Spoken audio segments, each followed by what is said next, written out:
अनुराग विदेश में एक बड़ा डॉक्टर बन गया था। वो कुछ महीनों की छुट्टियां लेकर भारत आ रहा था, पर दुर्गा देवी इसी बात को लेकर पूरे घर को सिर पर उठाए बैठी थी। दुर्गा, बस भी करो, कितना खून जलाओगी? इतने सालों बाद बेटा विदेश से आ रहा है, उसके सामने ऐसा मुंह बनाकर रहोगी तो उसे कितना बुरा लगेगा। तुम क्या समझ रहे हो? मुझे अपने बेटे के आने की खुशी नहीं है, पर तुम अच्छी तरह जानते हो मेरे गुस्से का कारण क्या है। फोन पर उसने बोला है कि उसने एक विलायती लड़की से शादी कर ली है। अरे, अपने देश में लड़कियों की कमी थी जो एक विलायती बहू लेकर आ रहा है। दुर्गा, तुम किसी से बिना मिले कैसे उसके बारे में अपनी राय दे सकती हो? क्या पता हमारी विलायती बहू संस्कारी और अच्छे स्वभाव की हो, है? अब थोड़ा मुंह ठीक कर लो। मेरी बात हुई थी अनुराग से फोन पर, वो एयरपोर्ट से टैक्सी पकड़ चुका है, कुछ ही देर में आता होगा। अनुराग ने विदेश में ही ग्रेसी नाम की एक अंग्रेज लड़की से शादी कर ली थी, जो कि उसी की तरह एक बड़ी डॉक्टर थी। दुर्गा, टैक्सी की आवाज आई है, लगता है अनुराग आ गया। प्रणाम माँ। प्रणाम बाबूजी। माँ, ये ग्रेसी है, आपकी बहू। ये अंग्रेजी मिली थी इसे शादी करने के लिए। नमस्ते माँ जी। नमस्ते बाबूजी। अरे बस बस, जीती रहो बहू। अनुराग बेटा, बहू को घर के भीतर ले चलो। अनुराग, बहू को हिंदी के ये थोड़े बहुत शब्द सिखा कर लाया है क्या? माँ जी, मुझे हिंदी आती है। मेरी मॉम इंडियन है, उन्होंने मुझे हिंदी बोलना सिखाया है। अच्छा, तो तेरी माँ ने एक अंग्रेज से शादी की और अनुराग को तू मिल गई। दुर्गा, कुछ तो सोच समझ कर बोला करो। बहू को आए अभी 2 घंटे भी नहीं हुए और तुम शुरू ही हो गई हो। सही तो कहा मैंने, कौन सा कुछ गलत बोला? अच्छा सुनो बहू, हमारे यहाँ के रीति रिवाज के अनुसार शाम को मोहल्ले की औरतें मुंह दिखाई के लिए आ रही हैं, तो उनके सामने अपना विलायतीपन कुछ कम झाड़ना। माँ, ग्रेसी भले ही विदेश में पली बढ़ी है, पर उसके संस्कार बिल्कुल हमारे जैसे हैं। शाम को मोहल्ले की औरतें मुंह दिखाई के लिए आती हैं। बहू, ये साड़ी का पल्ला सिर पर करके जाना, बेकार में मोहल्ले वाली कहेंगी कि मैंने अपनी बहू को कुछ सिखाया नहीं। दुर्गा देवी जी, बहू तो आपकी विलायती है, पर संस्कार आपने इसे देसी बता दिए हैं। वैसे घर के काम वगैरह आते होंगे, वरना सुना है विलायत में तो डिब्बा बंद सामान खोलो और खा पी लो। नहीं आंटी, मैं खुद खाना बनाती हूँ। मैंने सब कुछ अपनी मम्मी से सीखा है। बाकी तुम सब जानती ही हो, संस्कारों की बात आए तो दुर्गा देवी का नाम ही लिया जाता है। इस तरह ग्रेसी चुपचाप अपनी विलायती सास को खुश करने की कोशिश में लगी रहती थी। ये क्या बना रही हो बहू? माँ जी, टमाटो सूप बना रही हूँ, आप सबके लिए। ठंड भी बढ़ गई है, सूप सर्दियों में पीना सेहत के लिए फायदेमंद है।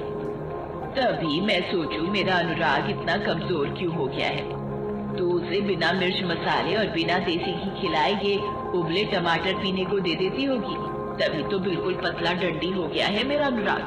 सामने से हट। आज मैं अपने अनुराग को देसी घी डालकर आलू के पराठे खिलाऊंगी और थोड़े से देसी घी के आटा लड्डू बनाकर रख लेती हूँ। कुछ तो घी जाए मेरे बच्चे के शरीर में।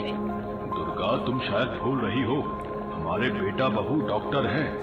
अपने शरीर की देखभाल उन्हें पता है किस तरह से करनी है। तुम कुछ ज्यादा ही सोच रही हो। लाओ बहू, ये गर्म गर्म टमाटर सूप मुझे दो। अरे, बड़ा ही स्वादिष्ट बनाया है बहू, जीती रहो। माँ, बस और नहीं, मैं पहले ही 2 देसी घी में लिपटे पराठे खा चुका हूँ। सच में आज मुझे पता चल गया बहू ने तुझे खिलाना पिलाना छोड़ दिया है, इसलिए तेरी भूख कम हो गई है। पहले तू मेरे हाथ के आलू के 6-6 पराठे खा जाता था, विलायती लड़की से शादी करके तू उसके जैसा ही बन गया है। तभी रसोई में सब्जियों को काट कूट कर पता नहीं क्या बना रही है। माँ जी, मैं सिसलर बना रही हूँ, ये खाने में बहुत टेस्टी होता है, आप एक बार खाकर तो देखो। माँ, मुझे सिजलर सलाद बहुत पसंद है, इसलिए ग्रेसी अक्सर मेरे लिए ये डिश बना देती है। अब तो मुझे पक्का यकीन हो गया कि मेरा बेटा भी विलायती बहू के साथ विलायती ही बनता जा रहा है। ग्रेसी, हम जब से आए हैं मैं देख रहा हूँ कि माँ तुम्हें बात बात पर ताना देती रहती है, तुम्हें उनकी बात का बुरा तो नहीं लगता ना? नहीं अनुराग, मैंने तो उनकी बातों को कभी दिल पर लिया ही नहीं। अगर वो आपकी माँ है तो मेरी सासू माँ भी तो है, और एक ना एक दिन मैं जानती हूँ मैं उनके दिल में जगह बना ही लूंगी। तुम्हें अपनी वाइफ के रूप में पाकर मैं बहुत खुश हूँ ग्रेसी। इसी तरह कुछ दिन बीत जाते हैं। एक शाम, कल सुबह ही निकलूंगी, शाम तक पहुंच जाऊंगी। रात का प्रोग्राम है मालती बहन के घर, और गोद भराई का प्रोग्राम है, तो औरतों के बीच तुम लोग जाकर क्या करोगे? मैं ग्रेसी बहू को लेकर चली जाऊंगी, परिवार से मिलेगी, कुछ हमारे रीति रिवाज भी सीखेगी। माँ तुमने ग्रेसी को ये क्या बना दिया है? इतनी भारी साड़ी और इतने गहने ला दिए हैं। अरे तो खानदानी बहू है, सारी बिरादरी देखेगी तो क्या बोलेगी? सास ने कोई जेवर तक नहीं पहना रखा। बहू विलायती है तो सास को तो देसी रहने दो। दुर्गा देवी ग्रेसी को लेकर गांव के लिए निकल जाती है। गांव पहुंच गए। बहू, गांव आ गया है, सिर को पूरा ढक लो। ये गांव है, यहाँ हर घर में बहुएं सिर को पल्ले से ढक कर रहती है। पर माँ जी, यहाँ तो बहुत अंधेरा है, शायद लाइट गई हुई है। बहू, ये हमारा गांव है, तुम्हारा विलायत नहीं। यहाँ अक्सर बत्ती गुल ही रहती है और आती जाती रहती है। माँ जी, लगता है मेरे पैर गीली गीली मिट्टी में पड़ गए हैं। ये तो बदबूदार मिट्टी है माँ जी। बहू, ये बदबूदार मिट्टी नहीं, शुद्ध खुशबूदार गाय का गोबर है। इसके उपले बनाकर चूल्हा और अंगीठी जलाते हैं जिस पर खाना बनता है।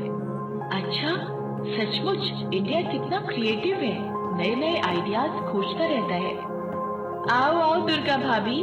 अच्छा, तो ये है विलायती बहू। शहर में तो देसी सास विलायती बहू की जोड़ी खूब रंग जमा रही होगी। वो तो है दीदी, अब मुझ जैसी सीधी सास हर किसी की किस्मत में नहीं होती ना।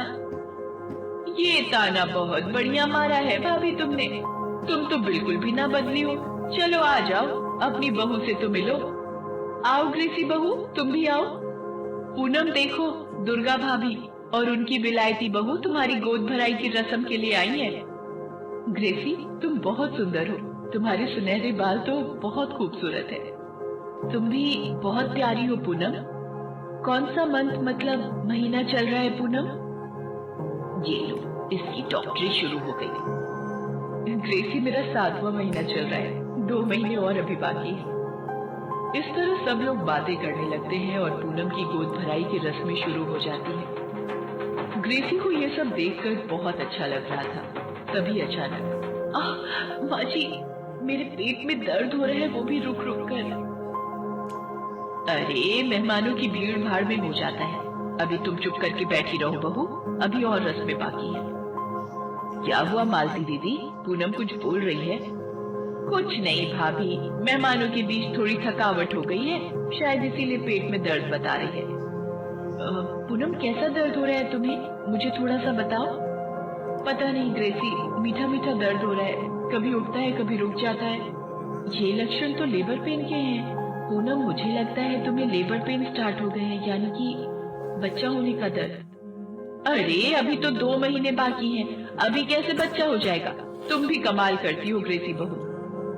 बुआ जी, जरूरी नहीं कि बच्चा पूरे 9 महीने बाद ही हो। कई बच्चे 7वें महीने में भी हो जाते हैं, जिन्हें हम प्रीमैच्योर बेबी कहते हैं। माँ जी, मेरा दर्द बढ़ते ही जा रहा है, बर्दाश्त के बाहर हो रहा है। कुछ कीजिए माँ जी, बहुत भयंकर दर्द उठ रहा है। अब क्या होगा? रामकली दाई तो अपने बेटे के घर शहर गई हुई है, अब क्या होगा? तो दीदी, दूसरी दाई को बुला लो। भाभी, ये छोटा सा गांव है, यहाँ पर एक ही दाई है। डॉक्टर भी शहर में रहते हैं, जो सुबह आकर शाम को अपने घर चले जाते हैं। अब क्या होगा? कुछ समझ नहीं आ रहा। आप घबराइए मत बुआ जी, सब ठीक हो जाएगा। मैं पूनम को कमरे में लेकर जाना चाहती हूँ। मैं करूंगी पूनम की डिलीवरी, जिसमें मुझे आपकी मदद चाहिए। पर तुम कैसे करोगी? मुझे तो बड़ी घबराहट हो रही है। मालती दीदी, तुम भूल गई हो, ग्रेसी विलायत में बच्चों की एक बड़ी डॉक्टर है। मुझे अपनी बहू पर पूरा विश्वास है। ग्रेसी, मेरी सहायता करो, मेरे से दर्द और बर्दाश्त नहीं हो रहा। चिंता मत करो पूनम, मैं तुम्हें कुछ नहीं होने दूंगी। आप सब बाहर रहिए, मैं पूनम के साथ कमरे में हूँ। और कुछ देर बाद ग्रेसी एक छोटे से बच्चे को हाथ में लेकर मालती के पास आती है। बधाई है बुआ जी, पूनम ने एक प्यारे से बेटे को जन्म दिया है। पूनम और बच्चा दोनों ठीक है। ग्रेसी बहू, आज तुम्हारी वजह से मेरी बहू और पोता दोनों सकुशल है। जीती रहो बहू, हमेशा खुश रहो। मुझे अपनी विलायती बहू पर गर्व है। वो अंग्रेजी में क्या कहते हैं? I am proud of you. माँ जी, आप भी तो मेरी बेस्ट मदर इन लॉ हो। लव यू माँ जी। और ग्रेसी का अच्छा व्यवहार उस दिन सबका दिल जीत लेता है। कहते हैं ना, व्यक्ति अपने चरित्र